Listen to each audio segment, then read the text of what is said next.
So ఇప్పుడు కొత్తగా వచ్చేవారు ఫ్రెషర్స్ ఉంటారు కదా, మిమ్మల్ని ఏదైనా హెల్ప్ అడుగుతూ ఉంటారు, అలా చేస్తూ ఉంటారా మీరు? ఎవరు? కొత్త వాళ్ళు, ఫ్రెషర్స్, యాంకర్ అవ్వాలి. ఫ్రెషర్స్ అంటే నన్ను యాక్చువల్గా రిఫర్ చేయమని అడుగుతారు. సో వాళ్ళు నేను సీరియల్స్ చేయాలక్క, నన్ను రిఫర్ చెయ్యి అంటారు. నాకు సీరియల్స్లో ఎవరు తెలియదు టు రిఫర్. యాంకరింగ్ సైడ్ అయితే ఛానల్కి తీసుకెళ్ళి సమ్ ఈపీస్కి ఎవరికైనా నేను పరిచయం చేయగలను. బట్ సీరియల్ సైడ్ అంటే నాకు ఐడియా లేదమ్మా. నేను చేయనంత వరకు అయితే నేను చేస్తాను, చేయగలిగినంత చేస్తాను. బట్ ఆఫ్టర్ దట్ ఇంకా so you'll try your best to help them.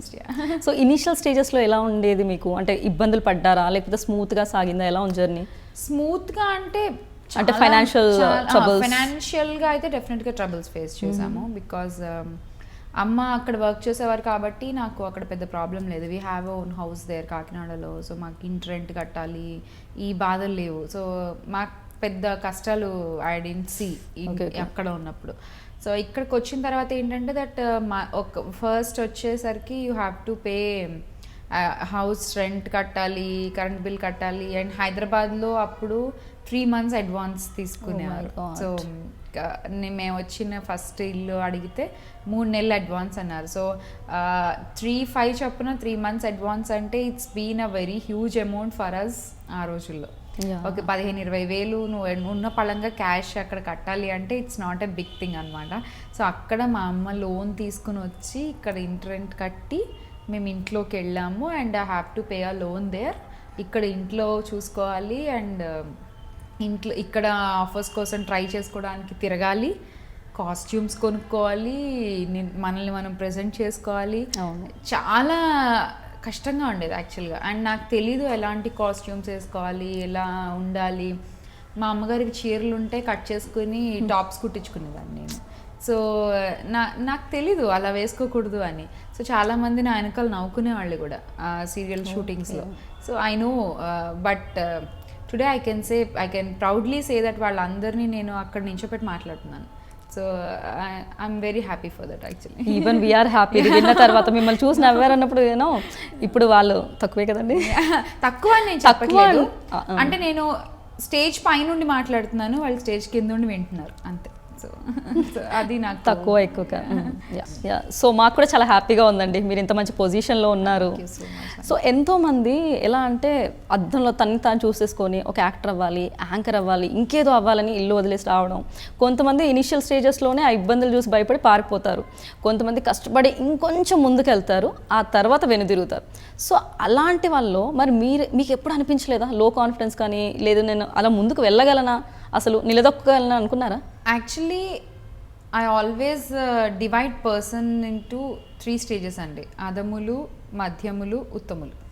So ఏదైనా పని స్టార్ట్ చేయగానే అమ్మమ్మో ఇది ఇంత భయంగా ఉంటుందా అని వదిలేస్తే వాళ్ళు అధములు నా దృష్టిలో. కొంచెం మధ్యలోకి వెళ్ళి వదిలేస్తే వాళ్ళు మధ్యములు. చివరి వరకు ఉండి ఎవరైతే కంప్లీట్ చేస్తారో వాళ్ళే ఉత్తములు. So they are the successful people. ఇవాళ మనం చూస్తున్న వాళ్ళందరూ కూడా. సో ఏ పనిలో అయినా సరే యూ హ్యావ్ ఏదో ఒక ఇబ్బంది ఉంటుంది ఖచ్చితంగా. ఇబ్బంది లేకుండా అయితే ఏ పని ఉండదు. సో అది యాక్టింగ్ అయినా, యాంకరింగ్ అయినా, బయట సిఏ జాబ్స్ అయినా, సిఈఓ జాబ్స్ అయినా, లేకపోతే కలెక్టర్ జాబ్స్ అయినా, ఏవైనా సరే ఎందులో అయినా మన ఇంట్లో పనిచేసే పని మనిషి జాబ్ దగ్గర నుంచి ప్రైమ్ మినిస్టర్ జాబ్ వరకు అన్నిట్లోనూ ఇబ్బందులు ఉంటాయి. సో అవి ఖచ్చితంగా దాటుకొని ముందుకు వెళ్తేనే లైఫ్.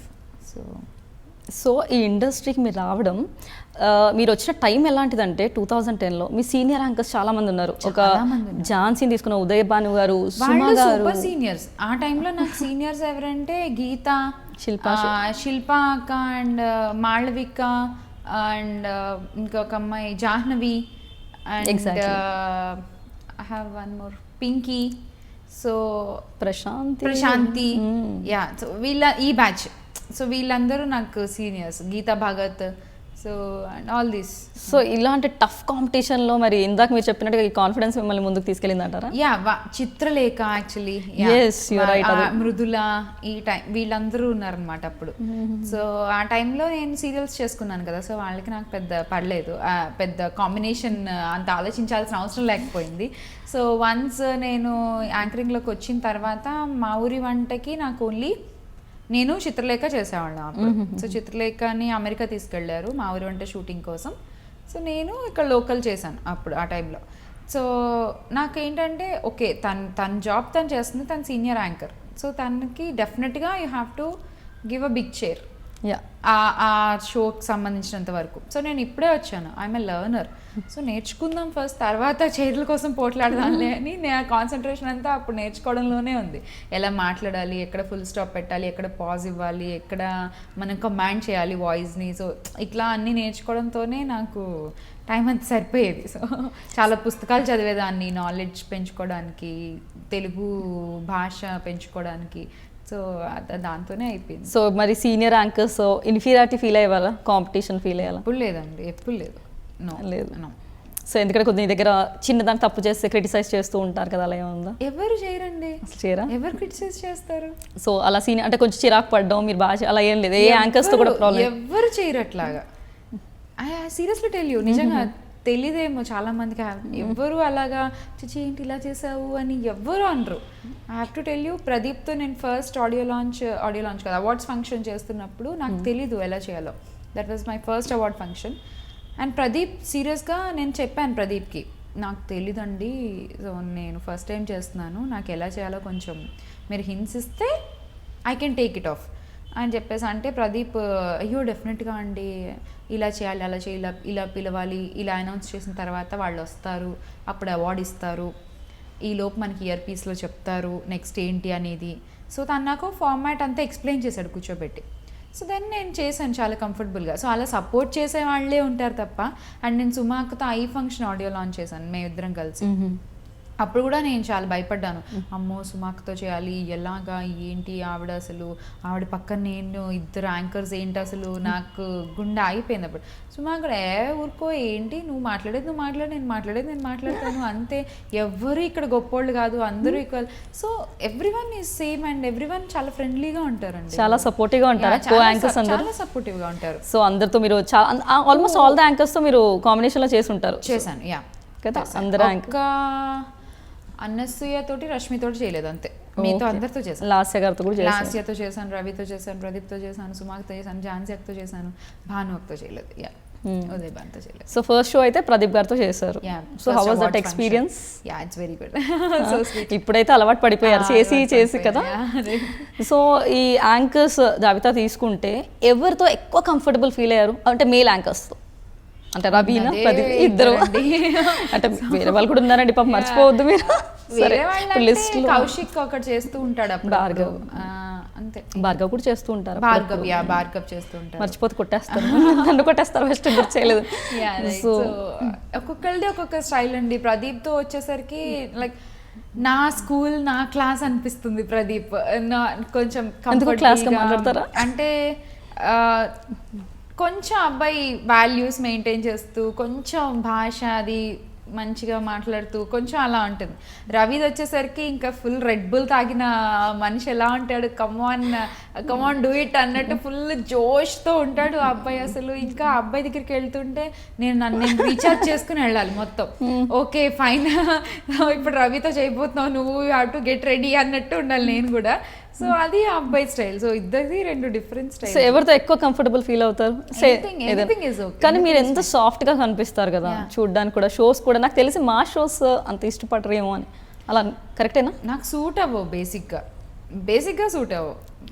సో ఏదైనా ఒక ప్రోగ్రామ్ ఉందా ఇప్పుడు వచ్చే ప్రోగ్రామ్స్లో, అబ్బా ఈ ప్రోగ్రామ్ నేను చేస్తే బాగుండేదే, నేను చాలా బాగా సూట్ అవుతాను కదా, మీరు చెయ్యలేని ప్రోగ్రామ్ ఏదైనా? చెయ్యలేని ప్రోగ్రామా అంటే ఇప్పుడు ఆల్రెడీ రన్నింగ్లో ఉన్న ప్రోగ్రామ్స్లో అరే ఈ ప్రోగ్రామ్కి నేను ఇంకా భలే సూట్ అవుతానే, నేను చేస్తే బాగుండేదే అని అనిపించిందా? అంటే అక్కడ ఉన్న వాళ్ళు కూడా బాగా చేస్తారు, బట్ మీకు అలా అనిపించిందా? ఇప్పుడు